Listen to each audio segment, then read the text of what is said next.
They call it America's most haunted hotel, but once it wasn't a hotel at all. It was a place where hundreds of people came to be cured and never left. In the 1930s, a man named Norman Baker bought the Crescent Hotel and turned it into a hospital. He claimed he could cure cancer without surgery, without medicine, using his miracle formula. But Baker wasn't a doctor, he was a con artist. Patients checked in with hope and left only in the dead of night through the basement. When investigators finally raided the place, they found jars filled with preserved organs, tumors, and body parts floating in chemicals. The basement became known as the morgue. Today, that same room still exists, cold, silent, and filled with whispers. Visitors say they see ghostly figures in white gowns wandering the halls, calling out for help, still believing their patients. One woman reported seeing a nurse pushing an empty gurney that vanished through a wall. Another guest saw a man in a purple suit, Norman Baker himself, standing at the foot of her bed, smiling. In the old morgue, ghost hunters have captured thermal images of human shapes standing where no one was. So if you ever stay at the Crescent Hotel and hear footsteps pacing outside your door at 3 a.m., don't open it, because it might not be a guest. It might be one of the baker's patients still waiting for their cure. Doctor, it still hurts. In the quiet countryside of New York stands a building where over 1,700 souls died. It's called Rolling Hills Asylum, and it's said that not one of them ever left. Originally built in 1827 as a poorhouse, it became home to orphans and mentally ill, the elderly, and even criminals. People came here to disappear, and most of them did. They were buried in unmarked graves behind the building. Caretakers say that's when the hauntings began, lights flickering on their own, doors slamming, and voices echoing through empty corridors. One of the most famous spirits is Roy, a 7-foot tall man who suffered from gigantism. He spent most of his life here, forgotten until death. Visitors say they hear his heavy footsteps following them, or feel a massive hand brush their shoulder in the dark. Others claim to hear children laughing in the attic, even when the building is completely empty. Paranormal investigators report growls, shadow figures, and cold spots that appear instantly. Some have even captured full body apparitions on camera, standing right beside them. So if you ever decide to visit Rolling Hills Asylum, remember, the people who were left here had nowhere else to go, and even now, they're still waiting for someone to notice them. Don't forget us. Welcome to the Museum of Death in Los Angeles, California, a place where curiosity meets pure terror. Step inside if you dare. Here, they don't shy away from the darkest corners of humanity. Serial killers, gruesome artifacts, and even real morgue exhibits, all on display for those brave enough to look. Some of these exhibits belonged to actual crime scenes. Every artifact tells a story of someone's last moments, frozen in time. Some say walking through this museum is like walking through a nightmare, a reminder that death and madness are closer than you think. Here's something chilling. This museum once held a section dedicated entirely to serial killers' letters. Imagine reading the words of someone capable of unthinkable horror. And if you think you're safe just looking, think again. Many visitors report feeling watched and footsteps when no one's there, a chilling that follows you down the hall. So, are you curious enough to face it? Will you leave with your heart racing, haunted by what you saw? Anyway, if you're not following Hella Scary Stories yet, go hit that follow button. You won't regret it. Welcome to the Museum of Death in Los Angeles, California, a place where curiosity meets pure terror. Step inside if you dare. Here, they don't shy away from the darkest corners of humanity. Serial killers, gruesome artifacts, and even real morgue exhibits, all on display for those brave enough to look. Some of these exhibits belonged to actual crime scenes. Every artifact tells a story of someone's last moments, frozen in time. Some say walking through this museum is like walking through a nightmare, a reminder that death and madness are closer than you think. Here's something chilling. This museum once held a section dedicated entirely to serial killers' letters. Imagine reading the words of someone capable of unthinkable horror. And if you think you're safe just looking, think again. Many visitors report feeling watched and footsteps when no one's there, a chilling that follows you down the hall. So, are you curious enough to face it? Will you leave with your heart racing, haunted by what you saw? They say that the walls of this house still whisper what really happened that morning of 1892. Welcome to the Lizzie Borden House, one of the most haunted places in America. On August 4th, 1892, in Fall River, Massachusetts, a wealthy businessman named Andrew Borden and his wife, Abby, were found brutally murdered inside their home. Andrew was struck 10 times with a hatchet and Abby 19 times. The only suspect, their 32-year-old daughter, Lizzie Borden. But here's where it gets strange. There was no blood on her clothes, no weapon found, and yet her story never quite made sense. She claimed she was in the barn when it happened, but the neighbors swore they saw her burning a dress days later, and after a sensational trial, Lizzie Borden was acquitted, but everyone in Fall River believed she got away with murder. Today, the house is a bed and breakfast, and guests report phantom footsteps, doors slamming on their own, and even whispered voices saying, "You did it, Lizzie." Some say Lizzie still roams the halls, not as a victim. Some say Lizzie still roams the halls, not as a victim, but as a reminder that the truth was buried with her family. Would you dare to spend the night at the Lizzie Borden house? I would. You ever heard of the Hinsdale house in New York? It looks like a regular old farmhouse on the outside, but inside, it's one of the most violently haunted homes in America. Back in the 1970s, the Dandy family moved in, and almost immediately things went wrong. Lights flickered, objects moved on their own, and the family began hearing voices chanting from the woods. They started seeing dark shadow figures inside the house, and once the mother claimed to see a full bodied apparition of a woman in white floating across the living room. Priests were called in to perform an exorcism, but halfway through, the activity intensified, windows shattered, furniture moved, and something unseen began growling through the walls. Even after they fled, the haunting never stopped. Visitors today report scratches, growls, and whispers saying, "Get out." Some paranormal investigators say there's a portal in the basement, a gateway that connects this world to something far darker. So if you ever visit the Hinsdale house, just remember, not every door you open wants to let you leave. If you ever find yourself driving through Weston, West Virginia, you might notice a massive crumbling stone building towering over the tree. It looks abandoned, but trust me, it isn't. This is the Trans-Allegheny Lunatic Asylum, once home to over 2,500 patients at its peak, even though it was only built to hold 250. When it opened in the mid 1800s, this asylum was supposed to be a place of hope, a safe haven for the mentally ill, but it quickly became a nightmare. Patients were chained to walls, locked in dark rooms for weeks, and subject to horrific treatments like lobotomies and electroshock therapy. The screams never stopped. Over time, things got even darker. Overcrowding led to chaos. Patients attacked staff, and others were simply forgotten. Some were murdered by their own roommates. When the asylum finally closed in 1994, investigators moved in, and what they captured was chilling. Whispers echoing through empty hallways, doors slamming on their own, and the sound of a woman crying from a locked cell.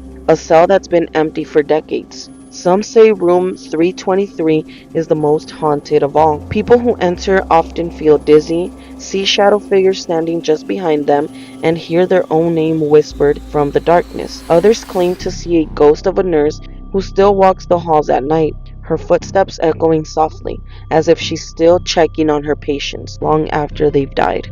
So if you ever visit the Trans-Allegheny Asylum and you hear someone whisper your name, just remember, you might not be the only one inside. In San Jose, California, stands a mansion that makes no sense. A house with staircases that lead straight into the ceiling, doors that open into brick walls, and windows built inside floors. They call it the Winchester Mystery House, and it was built by a woman haunted by death. Sarah Winchester was the widow of William Winchester, heir to the massive Winchester rifle fortune. But after her husband and infant daughter died, Sarah was told by a psychic that her family was cursed. The spirits of every person ever killed by a Winchester rifle were coming for her. The medium told her that the only way to appease them was to move west and build a home, one that would never be finished, a house that would confuse the ghosts trying to find her. So in 1884, Sarah bought an unfinished farmhouse and began building, non-stop, for 38 years. 24 hours a day, 7 days a week. Workers built hallways, towers, and rooms, all designed by Sarah herself. She never used blueprints. Every night, she'd hold seances in a secret chamber, speaking to the spirits for guidance on what to build next. They say she built staircases that went nowhere to trap the angry ghosts and sealed rooms where spirits could rest. When she died in 1922, the mansion had 160 rooms, 47 fireplaces, and over 10,000 windows. The construction stopped the moment she took her last breath, and the workers walked away, leaving everything just as it was. Visitors today report hearing hammering when the house is empty, doors slam on their own, cold spots linger in rooms where no air should move, and many have seen Sarah herself wandering the halls at night, still building, still hiding. They say the house was meant to confuse the dead, but maybe it just trapped them inside. Would you dare to go on a ghost tour to the Winchester house? Let me know in the comment section. In the middle of rural Illinois stands a building locals call the Gateway to Hell. This is Ashmore Estates, and the stories from inside will make your skin crawl. Built in 1916, it first served as a poorhouse, a place where the sick, the mentally ill, and the unwanted were sent to die. Poor people were forgotten here, and when they passed away, their bodies were buried in unmarked graves right on the property. When the building became a psychiatric hospital in the 1950s, patients reported seeing figures in the hallways. Doctors heard whispers in empty rooms, and maintenance workers swore they saw shadows moving against the light. When a storm ripped off part of the roof in 1976, staff said it wasn't the wind, it was them. The spirits of the poor and insane, angry that their home had been disturbed. Paranormal investigators still hear children laughing in the basement, doors slam on their own, and thermal cameras have caught human shapes standing where no one is visible. Some visitors say the moment you step inside, you feel a presence pressing down on your chest, like the building itself doesn't want you to leave. So have you ever find yourself driving through Ashmore, Illinois,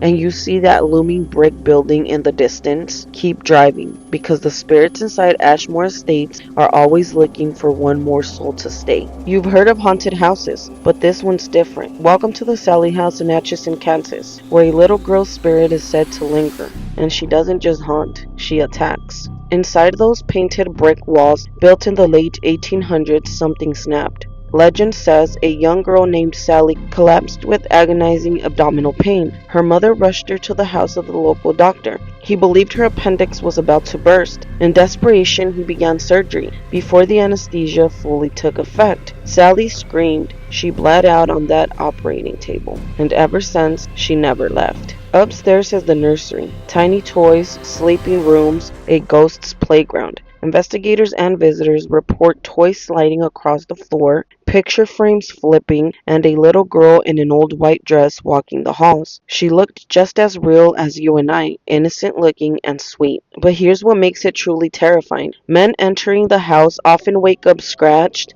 bruised, and burned. Objects thrown at their heads, cameras die instantly, batteries drain in minutes, and cold spots hit without warning. Growls in the nursery closet are heard. One investigator said he wakes to 3 parallel deep scratches across his back, no one else in the room. And then the basement, where the energy changes. Shadow figures, deep sense of dread. Psychics describe a dominant presence, not the little girl, but something else, something malevolent. One YouTube investigator said, "This isn't a child spirit, it's something evil masquerading as one." If you stay overnight, you may hear heavy steps above you, feel a presence on the stairs, the unnatural chill of something watching. You might wake with fresh scratches. The toy in the nursery might start playing at 3 a.m. on its own, and you'll realize it's not the ghost of a little girl. It's the story of the Sally House, where innocence died and terror took over. Next time you think a ghost is just a light flicker or a cold breeze, remember the Sally House, because sometimes the most child-friendly ghost is the most dangerous. They call it the most haunted house in America, but the story of the Whaley House in San Diego isn't just haunted, it's cursed. In 1857, Thomas Whaley built his dream home right on top of where a man named Yankee Jim Robinson had been publicly hanged. The locals warned him the land was cursed, but he didn't listen. Soon after moving in, tragedy struck. Their baby daughter, Thomas Whaley's infant girl, died of scarlet fever inside the house.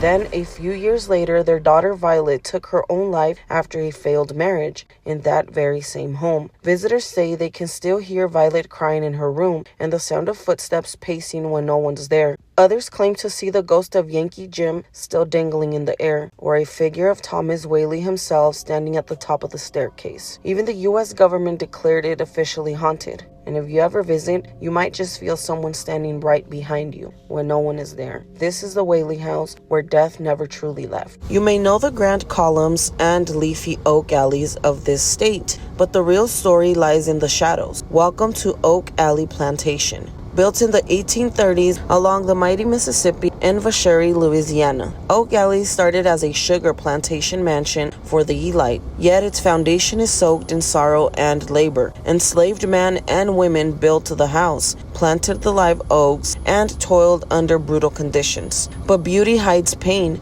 One of the most enduring ghost stories is of the Lady in Black, a young woman who, while fleeing a drunken suitor on the stairs, tripped in her hoop skirt, severely injured her leg, and later lived a life forever changed. Visitors say they feel sudden dread at the staircase. Some claim to see a woman in dark clothes. Others hear her footsteps. Then there are the sounds. Phantom horse hooves echoing on the gravel path, a carriage where none should be, rocking chairs that move themselves, and candlesticks flying across rooms. One night, staff locked up and walked away, only to see a light still glowing in an upstairs bedroom. A shadow appeared at the window, then the house went dark. This isn't just an eerie story, it's history turning into haunting. Each oak in the alley watched generations pass. Each column hides testimonies of pain, legacy, and the damned. When you walk these halls, you step into more than a beautiful mansion, because the past doesn't just stay behind. Sometimes it stays within. So next time you see that dazzling photograph of Oak Alley, remember, the spectacle comes with whispers in the dark. What you're about to see isn't just old stone and steel. It's